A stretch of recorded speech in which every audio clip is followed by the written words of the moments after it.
Hey guys, it's me, Yaya Diamond. What's up, peoples? How you doing? It is a great day. I'm so very excited to be here. Yes! So you don't even know what it took to get back here. I'm telling you, I'm so excited to have authors back on the show again today. And we're talking to JD Hawkins. Now, I've heard her name before. I have. I love reading. I love reading. I absolutely love books. I like books in my hand. I like audiobooks. I like all kinds of books. And JD Hawkins is an amazing writer. Okay, she doesn't even know that I kind of knew of her before. But she's amazing. I want to welcome her to the show. Thank you so much for joining me. Yay! Thank you. Thank you. Thank you okay. So first of all, thank you so much for doing what you do. I mean, your books are, I kind of like, kind of like fan crushed you for a minute, but it's okay. Because I mean, it's so like I get to talk to you. So Yeah. I really want to find out what started you on your journey, especially with like the historical fiction, the Civil War area, all that. I mean, just all of that. Tell me about this.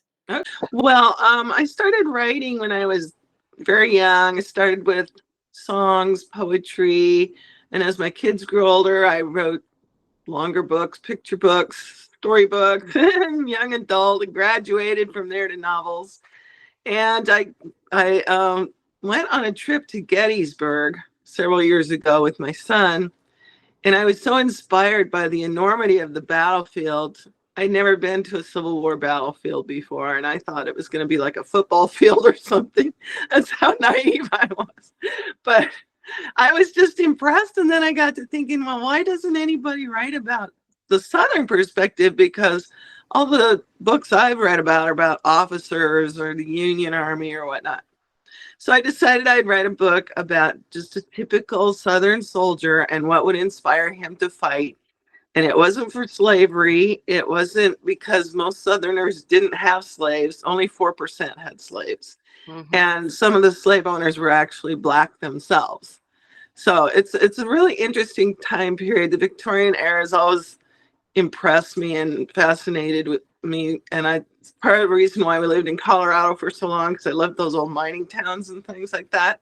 But getting back to my books, I got inspired to write a story, and I had the main character be a Confederate cavalryman. Mm-hmm. And one book turned into two, turned into three. And then I went back and wrote a prequel. Oh, wow. And more recently, I've written two side stories to go with the series. It's called the Renegade series. And right now I'm in the process of editing all the books all over again. Oh my gosh. Once I'm finished with that, I'm going to start the fifth and final installment of the Renegade series. Wow. So your books are cover various aspects of the Civil War and Reconstruction period. How did you approach the research, though? I mean, I know you said that you kind of based it on a factual but fiction kind of thing too. So what was that like for you? What's that process? Well, I kind of took the Forrest Gump approach, where the main character is fictitious, but everything around him actually happened. So there was a lot of research involved, a lot of old books I went through. Oh my gosh, so many old boring books. But to put the story together, it kind of needed to. And it was interesting because I found a lot of flaws where they didn't get the dates right. So I kind of had to guess and just stuff like that. I mean, the major events they had correct, but just little things, So anyway, that's kind of how I got the inspiration. I just wanted this guy to be from Alabama. I picked a random town, Ryan Crossroads, which my maiden name is Ryan, so that's why I picked it. And the whole story just kind of fell together. It's interesting. Any writer will tell you once they start getting involved with a story, the characters take on personas of their own and help you write the story, or they'll change the direction of the stories. Wow.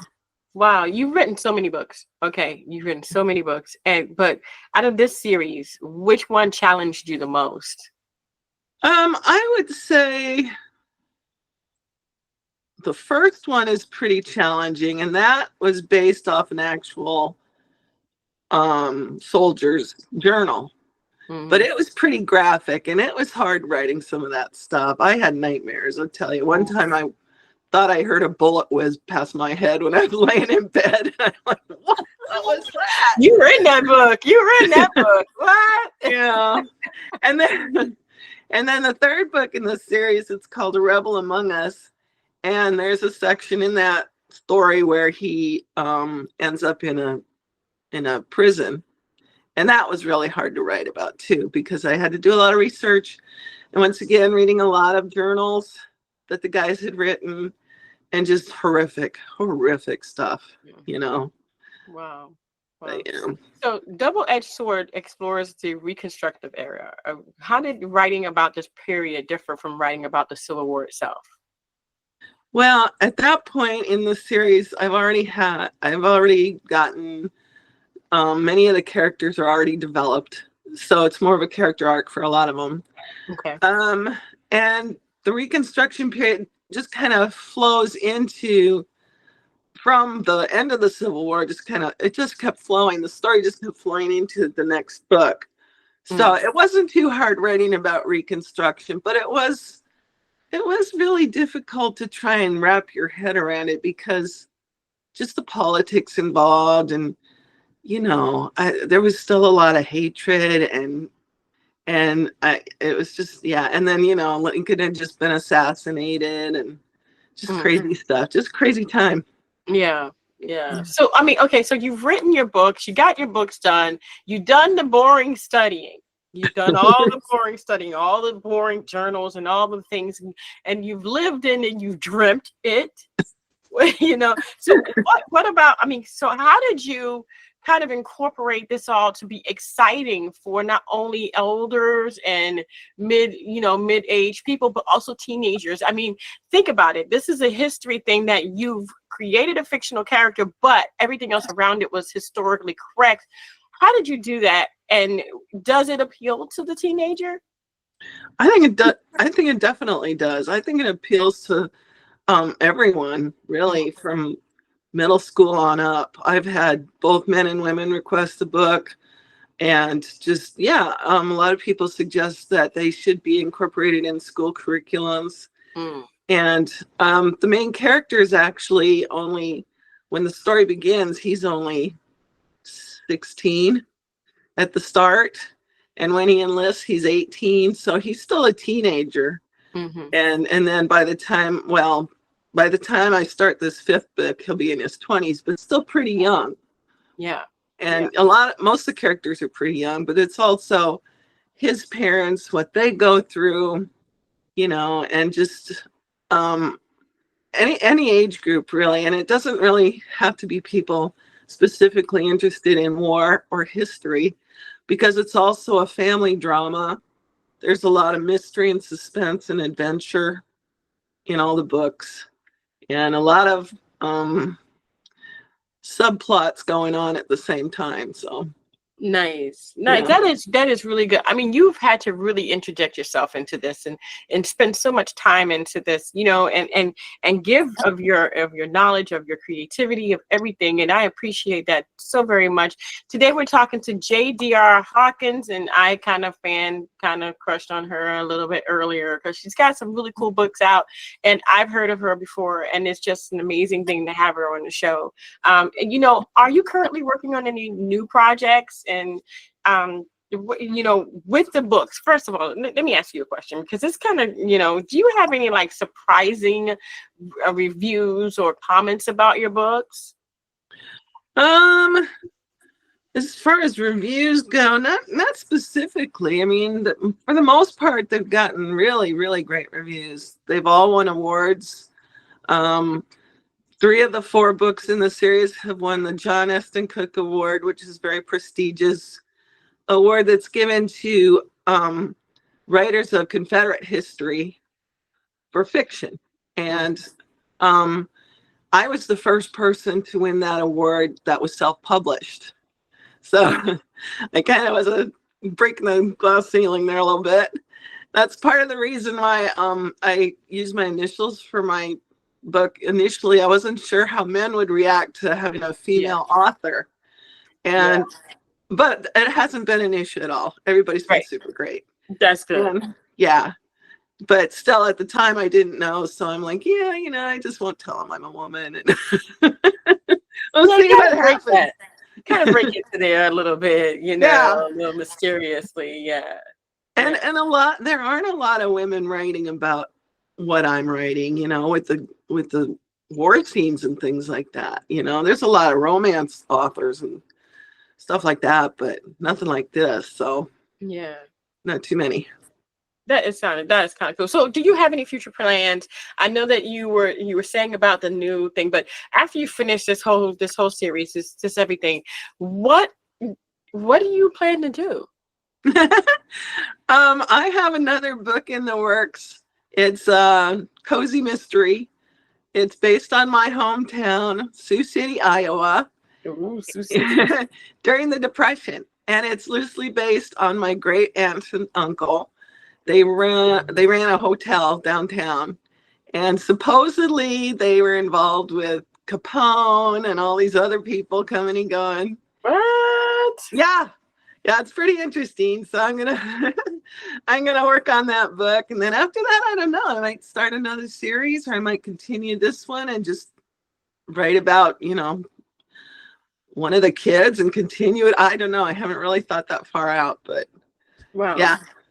Writing books has always been something that I have always thought that was just amazing. Like, I love listening to books, I love reading books, and I literally don't even watch TV that much, not unless there's something interesting on, but usually the TV is off. Uh, what is it like for you as an author to create these characters, to be in this whole thing? Does it create a world for you that is beyond the world of television, beyond the world of all these other things that are going on today? Yes and no. I mean, I try to stay informed. My husband is totally into politics, so I'm always getting an update from him. But to write the books, you definitely have to keep yourself in a separate mindset. So, when I'm there in the zone, I kind of just close the door and turn on Civil War music so I can kind of stay focused in the time period and just focus on it. And it takes me typically about a year to research and write a book. And so during that time, I don't see my husband too much, and I just isolate myself. But other than that, I think they both kind of go together, Yeah. real life and writing. I appreciate what you do. Thank you. I really do. And I know it takes a lot. And not being able to see your husband as often as you like during that time, really, people don't understand. It takes a lot out of the author to actually put these things together. And I appreciate it. Thank I you. do. Where can people find you? Now, I know we were looking at earlier in the interview, we were looking at your website. And I know your website here is jdhawkins.com. Am I correct? It's J.D.R. Hawkins. Oh, JDR. Okay. So I know Yeah. your website is jdrhawkins.com. So Mhm. great. And we saw that. But where else are you? Like, are you on Facebook? Are you on Instagram? Where else Uh, are I'm on Facebook, Instagram, Pinterest, X. My books are available on Amazon, and I'm on Goodreads, just you? about anywhere. Yes, I see that. And you're on X as well. Well, what we're going to do is have the link to your website in the description box. So that's jdrhawkins.com. So people can actually go to your website and look at the books, but also follow you on any of their favorite social media platforms that they would like to follow you. Is there anything that we didn't say today or we didn't ask you that you would like to say something, or even to your fans today? Yeah, well, first of all, I appreciate everyone who's been with me from the start. I can't tell you how much I appreciate it. It's awesome. It means so much to me. I get letters all the time, and emails, and it just makes my day. It's really wonderful to know that I'm making an impact in somebody's life and actually doing something that's not just keeping me occupied. I wanted to mention my other book. It's a nonfiction book about horses. It's about Confederate war horses. It's called Horses in Gray. And I just was inspired to hear or to write this book after I heard a guy give a little talk on the horses. And I knew of some of the horses, but then when I started researching them, I thought, nobody knows what these poor animals went through, and their story needs to be heard too. So I decided to write a book on it. And yeah, it's called Horses in Gray, Famous Confederate War Horses. Oh wow. Oh wow, that is cool. That is cool. Yeah, because the animals, a lot of times these animals suffered and they were pushed to their beyond their limits. I would say beyond. Oh, yeah. Yeah. Yeah. And it's because of the Civil War and what those horses went through that they started certain, like the Society for the Prevention of Cruelty to Animals and things like that.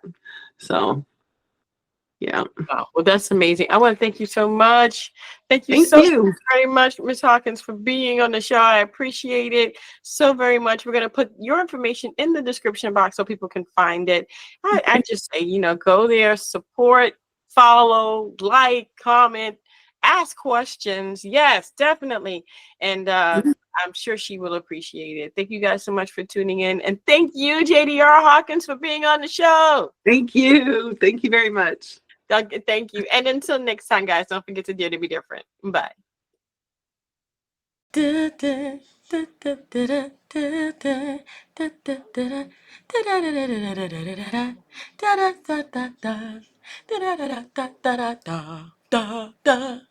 Thank you for watching.